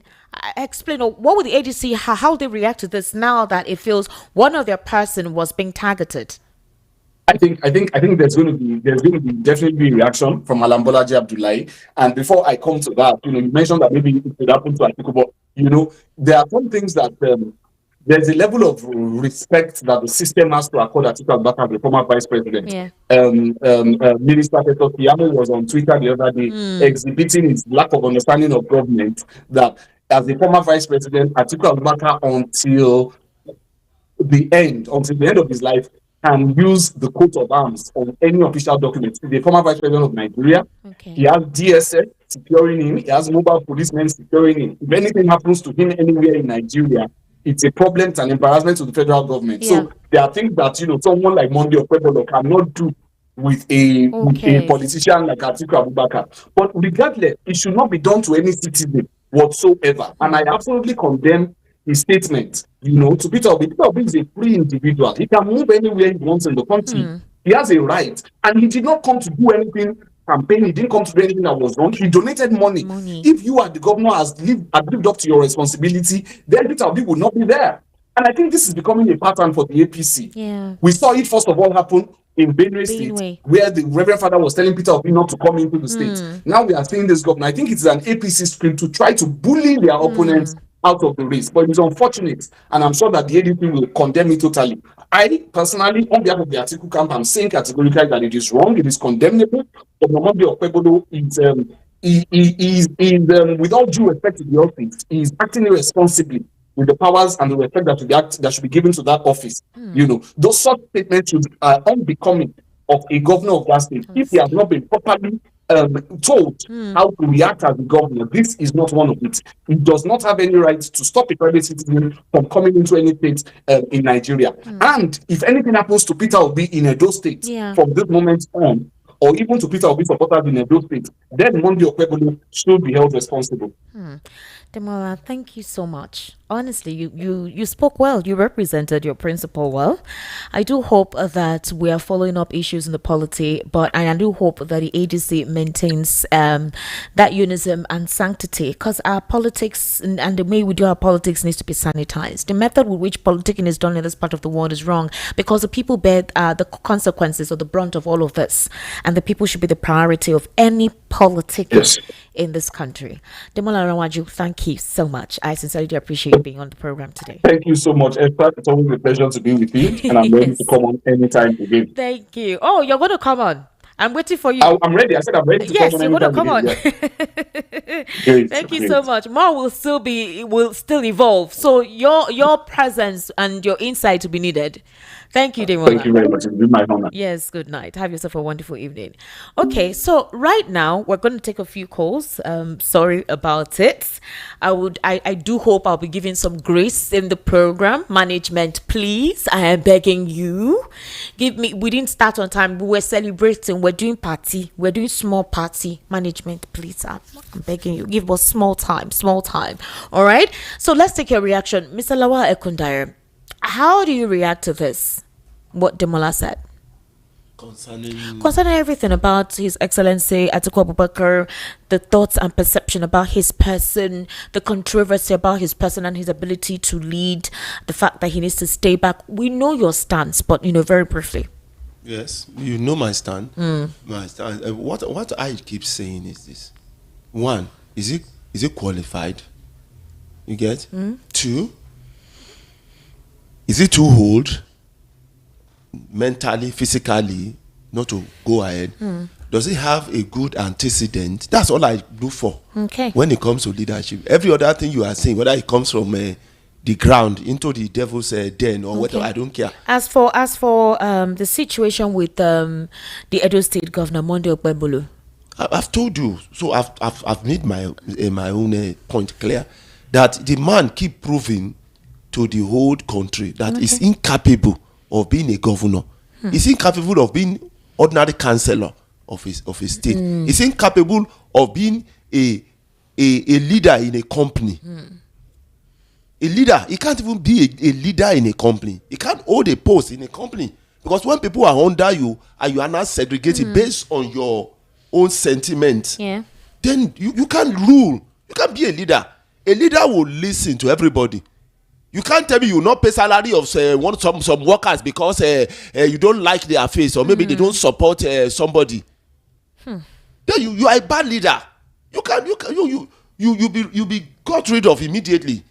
That's why I said, if it were a normal state, we have a normal. By that time, by this, they're supposed to have commenced impeachment against him immediately. By tomorrow, they're supposed to be, voting to impeach him. How can a governor make that utterance? You are talking about someone donate 15 million. What has that got to do with you, for God's sake? If he says he doesn't have money yesterday and he had money and he has money today, what's your business at that? Is he a criminal? Did he steal the money, or is his money? And look at a whole governor. I mean, it shows the level of political leaders that we have. People who send thugs against one another, against their opponents. All right. Well, while this is going on, some persons are saying all the roads in Lagos should be given the indigenous name. All the roads, they don't want any other road named after anybody. That's the kind of politics we're playing. They want that absolute regionalism. It's almost like the president is not the president of the Federal Republic of Nigeria. The president is only the president of the Southwest. That's how the supporters are putting it out there. Divide the country. We're already divided. This is what his supporters are actually asking for. They want that division. That's basically what they're asking for. Anyways, let's get your reaction, ladies and gentlemen. The number to call is 8036929933. We'll take a few calls. All right. Sincerely, we apologize for that. Hello. Good evening. How are you? Hello. Koboko man. Hello. Hello. I can hear you, Koboko man. Thank you. I agree with Mr. Editaya. P2OP is using his own money to help victims of fraud and victims of terrorism. While APC is using their own money to help the judiciary. Nigeria generals $25,000 each and other things. It is very, very unfortunate. We will tell us it's one Nigeria. We are one Nigeria. Like we will say, what they listen. We know we are not one. If it is Messina Clam, are they not going to impeach that governor? Are you hearing me? This thing is supposed to be higher. It's highly condemnable. Let everybody enter their own return now. This is going to become out of hand. What is this problem? People is doing their work. What he's supposed to do? Settle the victim and fraud of terrorism. He's not using his own money. You're asking him, where did he get that money? We do respect it. Or when we don't have any business being governor. Concerning Atiku, I know what you guys talk. But Atiku should go and sit down. Atiku should go and sit down. I hear what I'm saying. Why when Mr. Tennant talk yesterday, why didn't they win? Why didn't they win 2019 as a P2P decides? Let P2P enter another party. I'm a bit that. Let me enter another party. After all, this coalition, what they call itself, what is the coalition? It doesn't pass this coalition of APC that have entered Nigeria into Bermuda Triangle. It's because of their own selfish interest. Yes, I don't know the way Mr. Tennant will talk about electoral reform. Why the all beefer? Why the announcement of 3 a.m.? But Mr. and you, we're not going to talk about that one. We'll be talking about electoral reform. We talk about it, but the thing is, these people, will they activate it? Will they work expediently? Tell us about the electoral reform. Koboko man, thank you very much, Koboko man. No, he's right. Actually, we talk about electoral reforms here, but who do it? Is it not the people who are doing that's of improved bills, on the Electoral Act, the Senate. They have not deliberated on anyone. No, they didn't do. They're busy with something. So they are busy chasing Natasha all over the place. So that's their the headache issue. now. The people that are meant to do this, the people who are meant to implement this, that's the issue. That's the issue. All right, 08036929933. What is shocking is a governor in democratic dispensation preaching hate on a podium. Preaching hate. It's something else. Preaching hate. So what do you now want the supporters who are already acting divided because of their support for different principles? What are you now calling? Launching them into action. Exactly. That's if you don't tell me, I don't guarantee your. That means I can't guarantee your safety. You. Exactly. That's a threat. The moment they see you within the boundary of the state, can you imagine they should attack you. After all, you didn't tell me, so I should have told my boys not to attack you. I mean, it doesn't. I don't understand. Hello. Good evening. Yeah. Good evening. Just calling from Aja. Yes. Yeah. Go ahead, sir. 3 years anniversary. Thank you very much. Continue to move forward in Jesus' name. Amen. Having said that, I just want to hit on 2 issues. Okay. In response to your analyst, the Atiku Abubakar. Number one. He's the political representative for Atiku Abubakar. Yeah. So the number one, the issue of balancing. I know you always say it. You always ask all your analysts because that balancing is very, very important. If it doesn't come now, it will still come later. That is the temporary peace that we are having. Because by the time they say, okay, we want somebody that is articulate, somebody that is active, that can deliver, and if the person start coming repeatedly from a particular, zone, there will be issues. They will say we have annihilated them, we have marginalized them. So there must be balancing. So my own suggestion is that possibly, because that balancing too, it has been defied since Jonathan's time. Nobody knew that Yar'Adua was going to die. So that balancing now has to be twisted. Maybe they need to go back and tinker with that understanding, that gentleman agreement, that should in case something happens, like another one is raising his ugly head now. The time of the South, and it's likely now that anyhow, Nigerians are tired of this present government. They want another person, and the person, number 2 in the last election is saying that he wants to come out, and it's very difficult for him to step down for number 3. But the supporters of number 3, they do not want to give in. Number 1, the 2 of them, we should leave it to them, the actors, all the supporters of both parties. Once they agree between themselves, let us leave it to them. All right. Okay. Thank you very much. We do not have too much time. Okay. Please let's speak as short as possible. 08036929933. Hello. Good evening. How are you? Hello. Good evening. Good evening. How are you? Welcome. Hi. No. Good evening. Good evening. Good evening, sir. Is Ben for neighbor? Ben. Yes, I know. Go ahead, Ben. As I said, have you seen the danger of someone that did not win an election? When this man, Ikadolo, was winning an election, he remained one local government. They stopped everything. Yeah. And police, DSS, party chairman, all of them, they did INEC, they changed everything, and this man, all of a sudden, became favor him. Should you see him now? A man that have no capacity. That is why we are fighting for good electoral act. Concerning Atiku, honestly speaking, Atiku is not qualified. I'm not even talking of East, North, or South. Atiku is not qualified for whatever. He as good as your last game. If you don't Atiku, before they sign you, they will check what you perform in your club. Atiku is not qualified. I have been thinking, okay, let Atiku come and confront Rufai Husseini.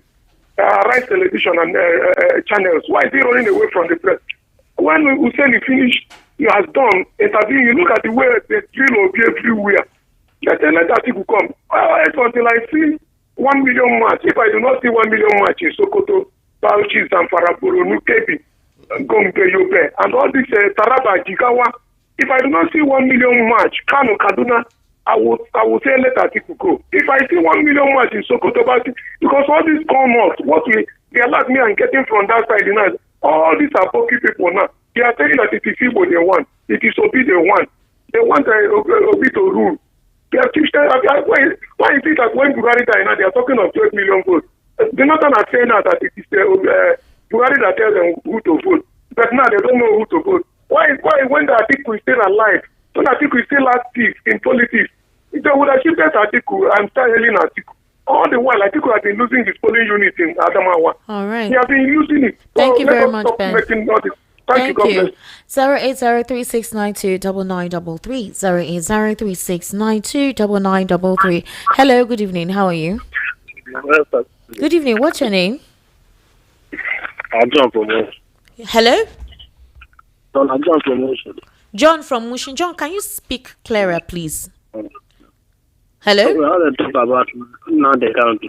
John, I can't hear you well. I think it's the network. 08036929933. Hello, good evening. How are you? Hello? Hello? Hello, good evening. How are you? Hello, good evening, Esther. Good evening, sir. What's your name, please? Yeah, I think it's Afam. I'm calling from AJ. Afam from Bushodi.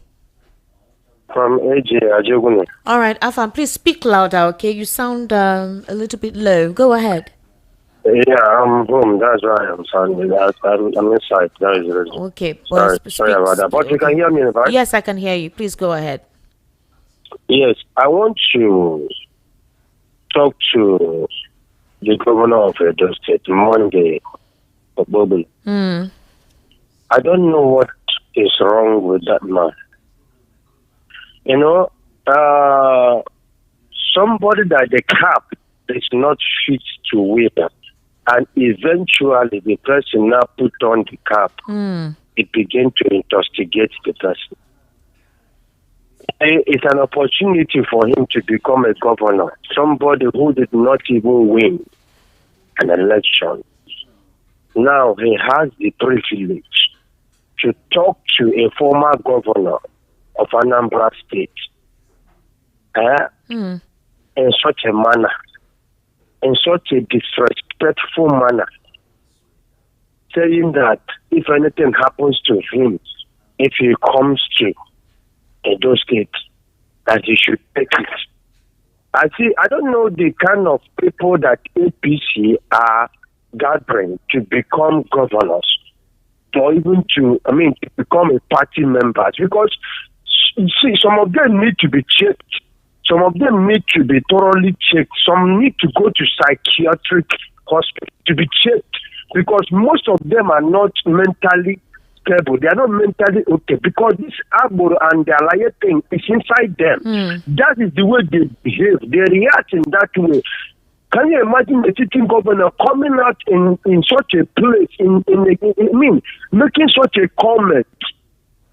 I don't know what the National Party and the whole of the APC we say about this, or we talk about this, because I believe that is the way their headmaster is doing. That is the way they are doing too.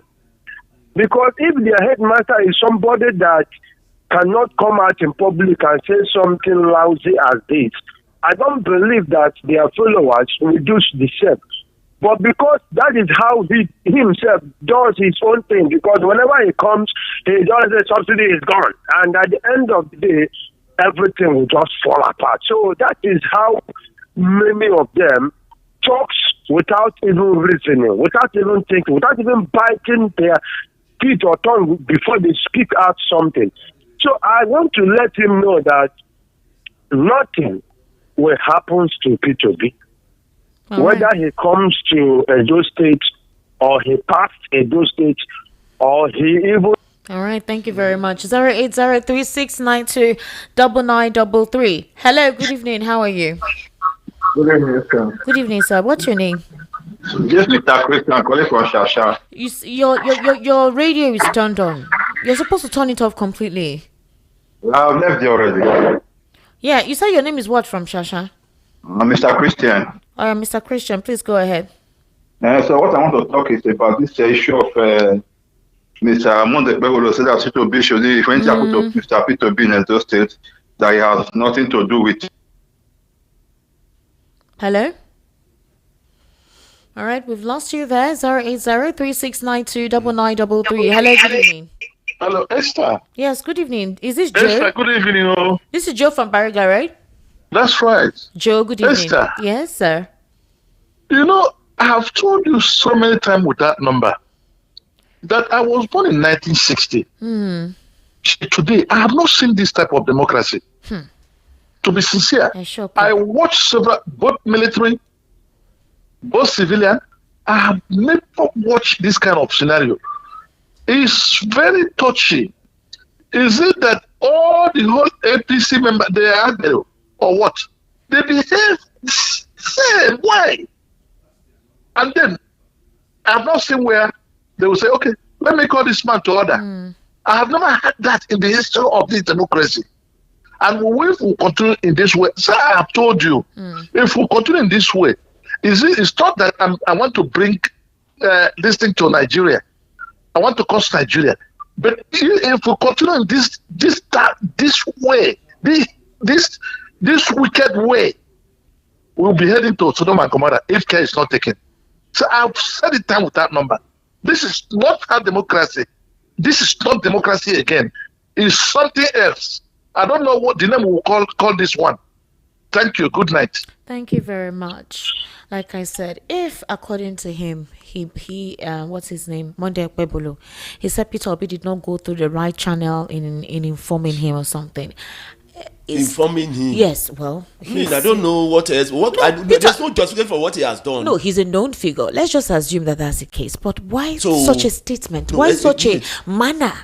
Excuse me. That was violent. You're literally saying if no, let me say, before Buhari died, they want to pass across. So are we saying so now you that tell him he will call the president that any opposition may not be able to campaign in other states when it's 2027? That's what this thing is going to. Any other opposition cannot campaign. If you're an APC state, an opposition can come and campaign in your states. So what happened during the primary, this local government election in Lagos now? Where some people complain about the same thing. Hello, good evening. How are you? Good evening, Esther. Welcome. So what's your name? My name is Bako, aka Mr. Vision. All right, Mr. Vision. What's your location, sir? Mr. Lawa, good evening, sir. Good evening, sir.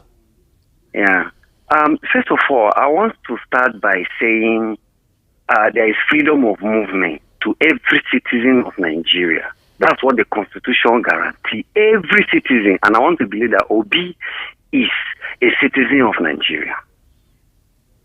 So anybody trying to restrict his movement because of his political ambition or sentiment is trying to cause confusion in our land.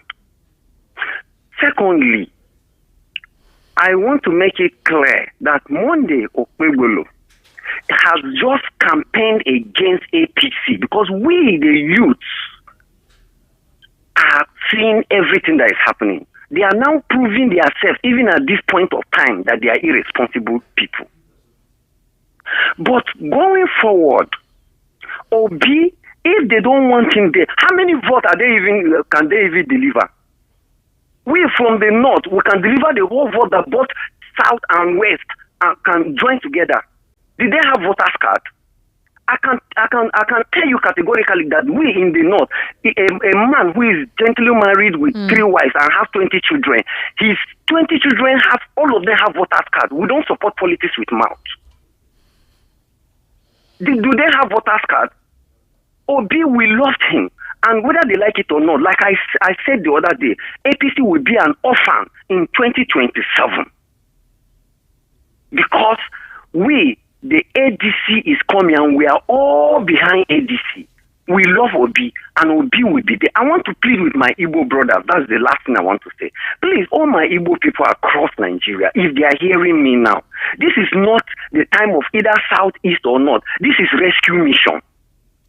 Let's just cut it short.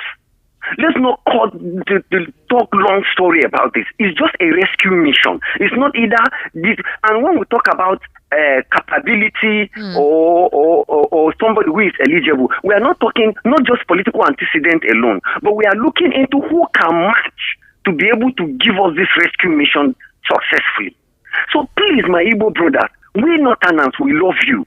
You see, they have deceived us for long. If you look at the antecedent of the North, when crises were happening, they were telling us that it is Hausa, it is a Christian and Muslim crisis. Until we get to discover and make our investigations by ourselves to discover that no, it was not Christian, it was not a religion crisis. It is these same political actors who are causing propaganda.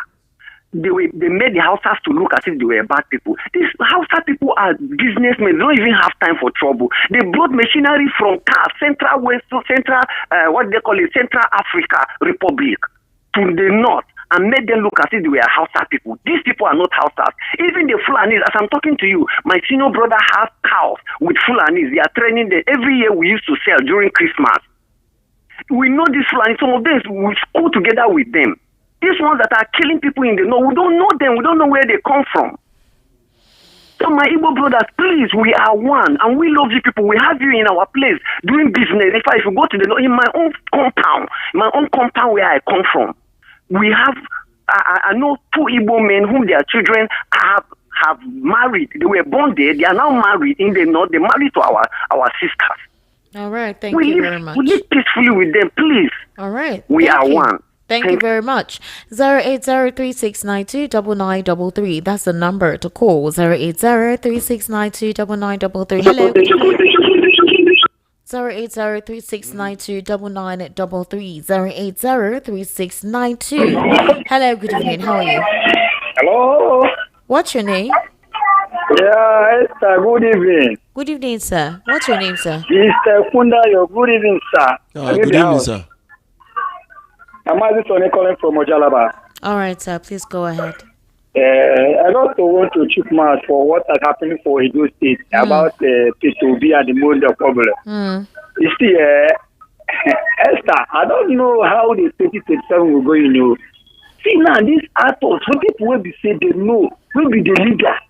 See the statement they're making.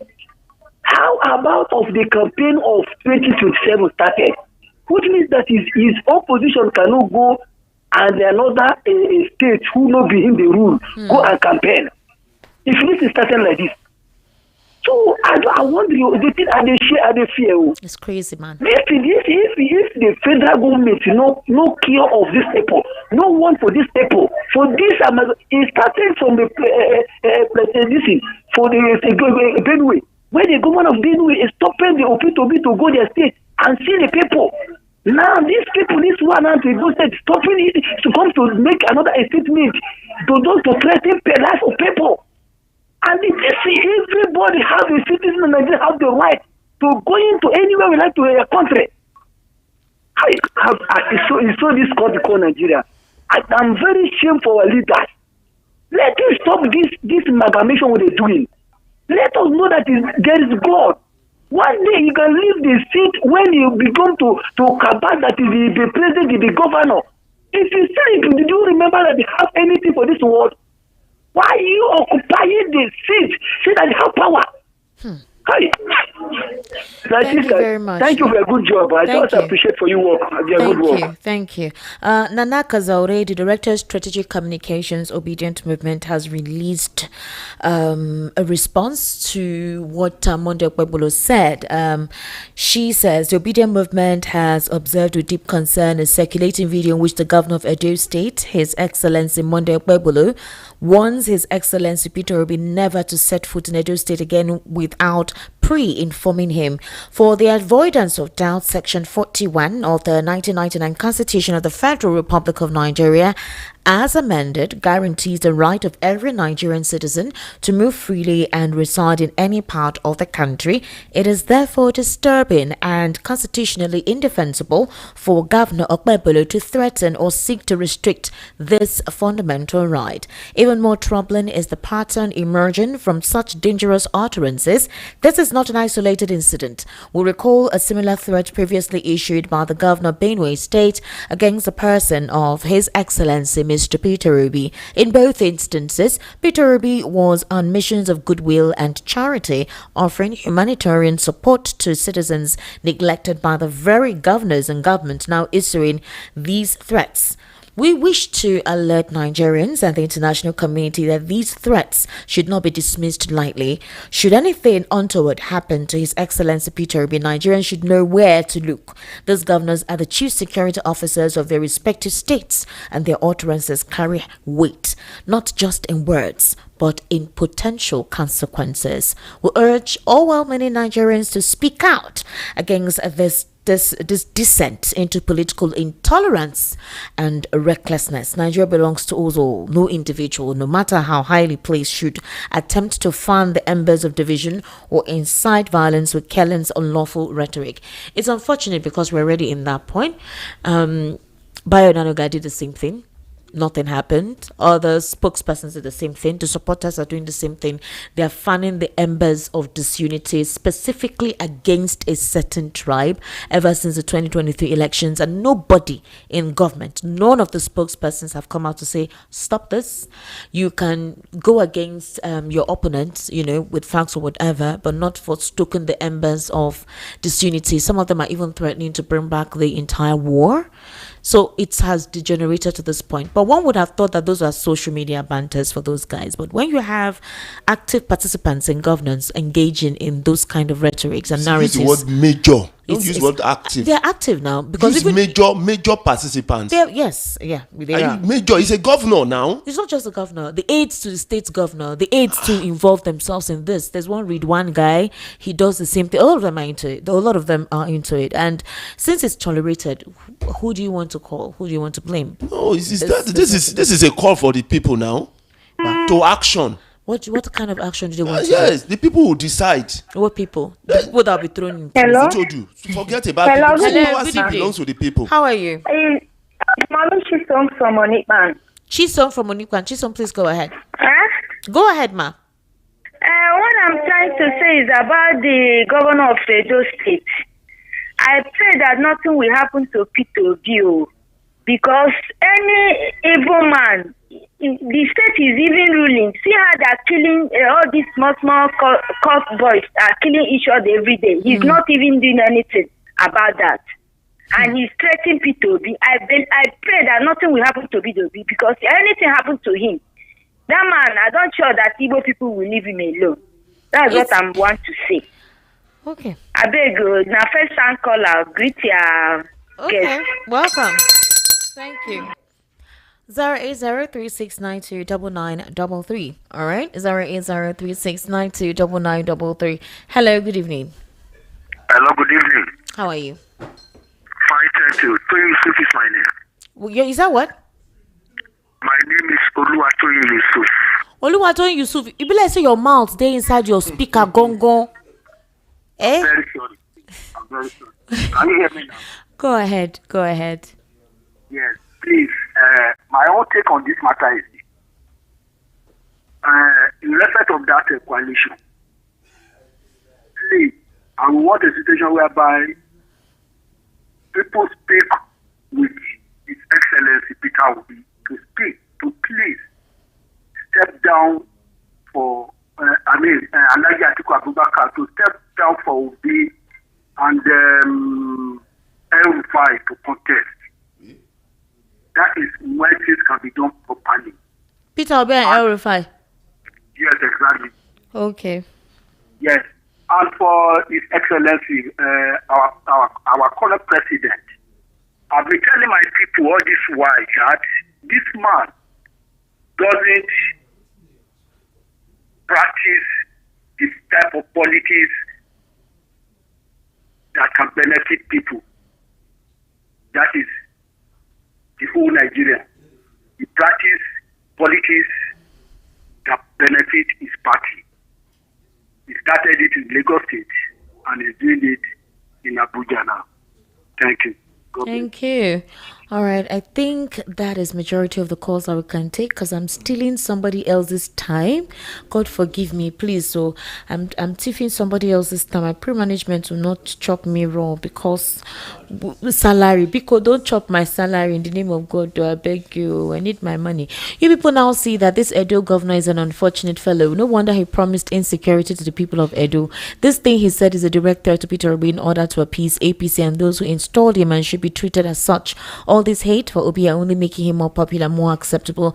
Peter Obi is a billionaire by all standards but has no shishi for election rigging and frivolities like Okpebol and cohorts. Imagine someone who can't read out figures during his budget presentation. Very appalling, the type of people who rule Nigeria. To Fiakwa, Obi haters are suffering from a disease called fear obilicoccus. Fear obilicoccus.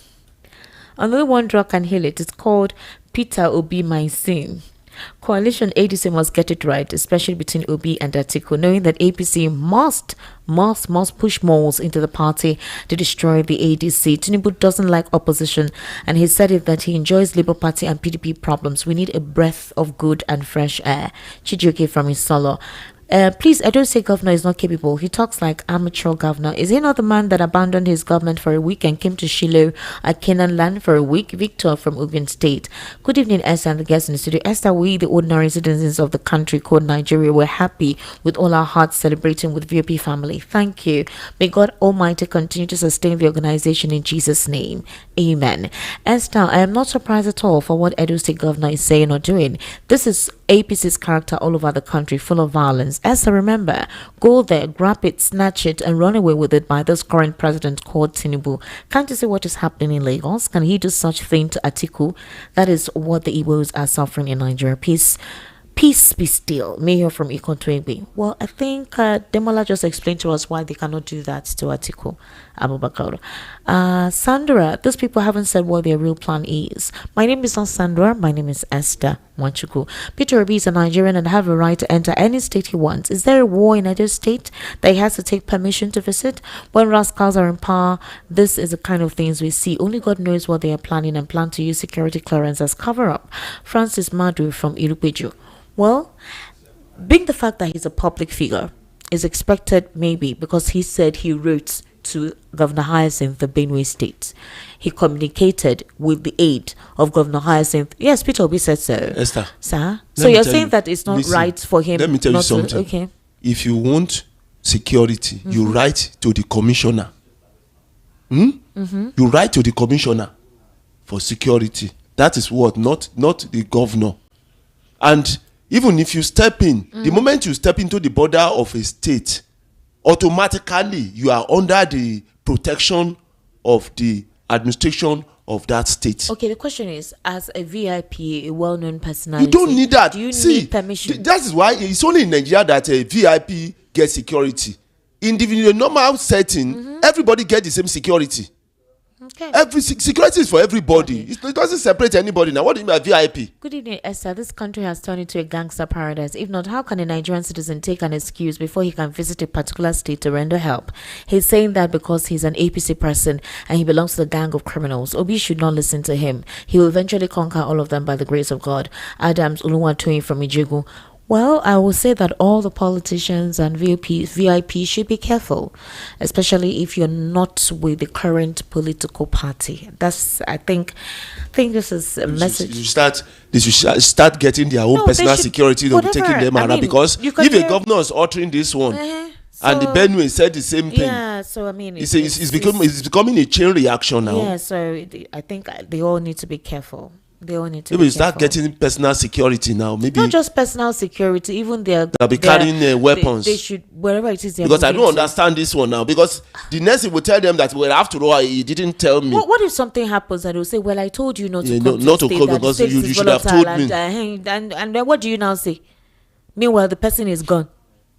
Oh God! It's what he just told you is what it is. This is a He has message to exonerated. Nigerians. Yeah, no, he has exonerated himself. That Oh, he has- if he has- anything, he has implicated himself, Thank and at the you. same time tried to exonerate himself. That if you come, No. anything that happens to you, don't call my No, name. he didn't exonerate. He has implicated himself He and also put implicated himself and into tried to- trouble. wait, now, That implicated he is the and- one that will do it. implicated and then tried to exonerate himself. In his own mind, he has exonerated himself. So in future, if he does visit the state and anything happens to him, he should take it It's like not that. an exoneration. It's a threat. He's threatening him. Don't come. Oh wow! No, he actually said So it's not. It's not No, an. he Yes, he it's said not. so. It's He not. banned him. He's not exonerating He banned him himself. from coming Yes, to he the said state. deliberately He telling him, didn't- "I don't want you to come into this state." Wow. I don't know what to Hey say. God. Esther, When we have just imagine touts at rubbish leaders. words from a whole governor of a state, Nigeria. Where do we go from here? Temitope from 7 and 8. Esther, I want to say thank you for yesterday's show. Though sometimes you do like some analysts is your daddy or he pays your bills or your own VOP and allow him to who is this? So, but yesterday was a real super you. I want to see more of that professionalism of yours. Don't panic, no sign of weakness, no fear when watching. God pass them all. Keep shining, my. Oh, what's your name? Oh? Hey, whoa. Okay, well, thank you. Why you not tell me your name? Good evening, dear presenter, honorable guests in the house. My name is Taiwo Olabode. Taiwo Olabode from Iyesi in Otta. You people are doing Olabode now. Don't my in-law's name is Olabode. You people are doing a great job. Ibrahim Sidanti is talking. It looks as if he's taking it personal, but no. What is happening generally in the country today is beyond our imagination. So you people are not campaigning for anyone, but opening our eyes to the reality of life. Peter Obi needs to work with Atiku for Atiku to clear the road for him, because if Obi becomes the president and wage war against insecurity and banditry, the Northerner will say he's killing their Muslim brothers. Okay? And believe it can result in North and East fight. If there is no electoral reform, that means we're going to have another selection, because all our institutions have failed and there is no strong opposition to face APC. Majority of our politicians are not having integrity and selfish. They should please soft pedal and do the needful and allow peace to prevail so that killings of innocent Nigerians will stop. So when things are no longer at ease, it can get out of hand. Like I said, I have told the government of the day to warn their supporters. They should be careful. It's wrong. Esther, good evening. Please, is this government good for all that Nigeria has become? The man at the helm of affairs is openly destroying democracy. Nigeria has never had it so bad. Don't even talk about whoever will drive away this government, whether Atiku or whoever. We need to chase out this strange government. Lastly, let Obi contest as VP to Atiku. That's the solution now. Sarah Fadin from Ajao. So you see, you're pushing people to the wall, and they want to get anything aside from what is currently in place. Yes, so it's no longer about South or North or anything. So I don't know if the APC think they're being strategic. When you become more hostile, you're not campaigning, you're not doing well. When you give power to a tout, the next thing the tout will be asking for is for you to give him order, because he can't think for himself. You want to tell me that he was happening. told to do this? No. See, I said when you put tout you give power to tout. What do you expect now? If you tell him go and sit down, they will go and scatter that place to sit down. That is what is happening now. They made you a governor. Eventually, instead of you to start learning how to govern, you start behaving the usual way you were behaving before you get to power. So you don't look different. But whereas now you are in a different post, but you don't look different. People now see you as incompetent. How did we get into this place? That's why I said from the beginning of his campaign, he has proved that he was not incapable. Up to when he came into the house to read an ordinary budget figure, and you want to tell me you finished university to read figure, where you do research, you do statistics, and you are afraid of figure. Something is wrong somewhere. Now look at what he did now. In his office now, he has done he has made 2 blunders, big blunders, against your people. So if your people want to be now to come, that means you are going to deny them of their what they requested for your own selfish interest. It doesn't make sense. When you are in a post, you begin to learn to be, to fit into that post. You begin to learn.